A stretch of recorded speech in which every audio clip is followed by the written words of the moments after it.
News when you want it with Bloomberg News Now. I'm Amy Morris. President Trump this morning posted on social media that he has ordered the U.S. military to shoot any boat laying mines in the Strait of Hormuz. He says the U.S. blockade will remain in effect until Iran comes out with a new deal.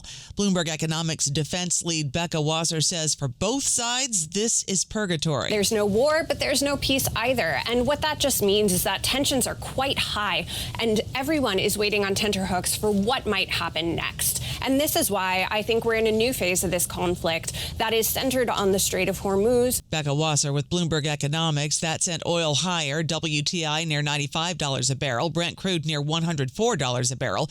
We do check markets for you all day long here at Bloomberg. The S&P 500 down 0.1%. NASDAQ down 0.3%. And the Dow down 0.2%. The 10-year Treasury yield at 4.29% and the 2-year yield at 3.79%.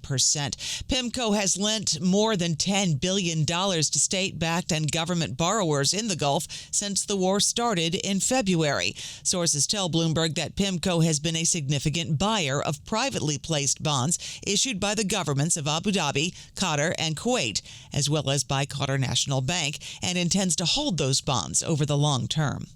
Warner Brothers Discovery shareholders have voted to approve the merger with Paramount's Skydance.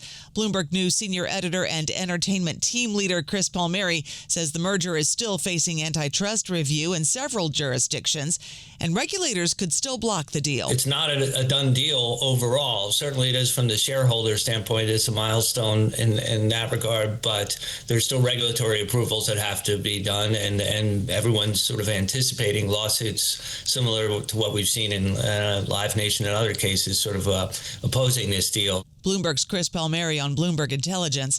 Senator Elizabeth Warren posted on social media that, quote, state attorneys general across the country are stepping up to stop this antitrust disaster. Warner Brothers Discovery shares are slightly lower. Paramount shares more than 5.5% lower. Blackstone, the world's largest alternative asset manager, reported a larger than expected jump in distributable earnings in the first quarter, boosted by a robust start to the year for deal making. President and COO John Gray says AI is their biggest driver now. In aggregate, the picture is pretty good.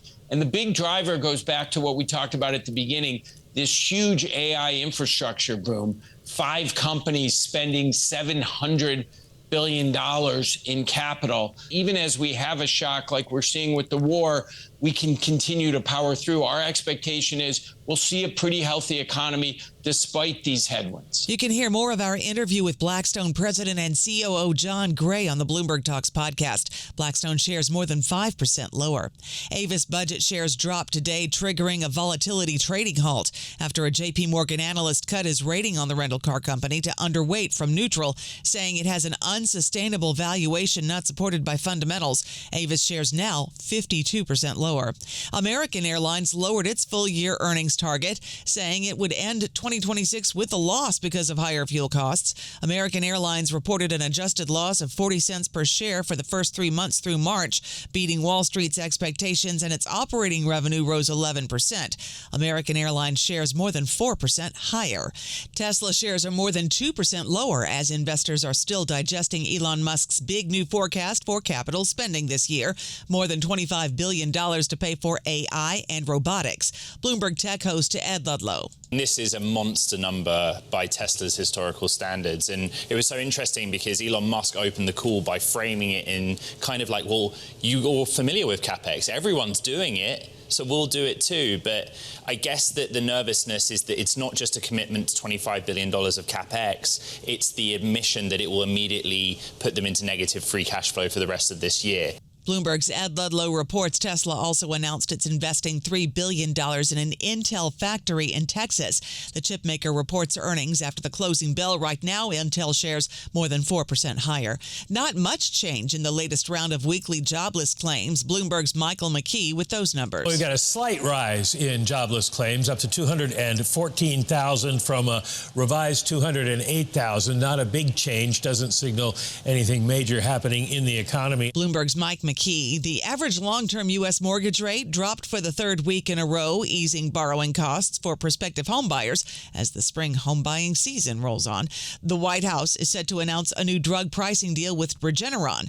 The pharmaceutical maker has reportedly agreed to reduce Medicaid prices for its current and future medications, and the news site Notice says the company has also agreed to sell its cholesterol drug for $225. It will be listed on President Trump's new drug pricing portal, Trump RX, which connects Americans to discounts on certain drugs. The Justice Department has officially reclassified state-regulated marijuana as a less dangerous drug by moving it from Schedule 1 to Schedule 3. The directive allows for research on the safety and efficacy of marijuana and could increase legal cannabis sales. It does stop short of fully legalizing the drug for recreational use. DOJ also has a hearing set for June 29th to consider a broader reclassification of marijuana to fully remove it from Schedule 1. That's news when you want it with Bloomberg News Now. I'm Amy Morris, and this is Bloomberg.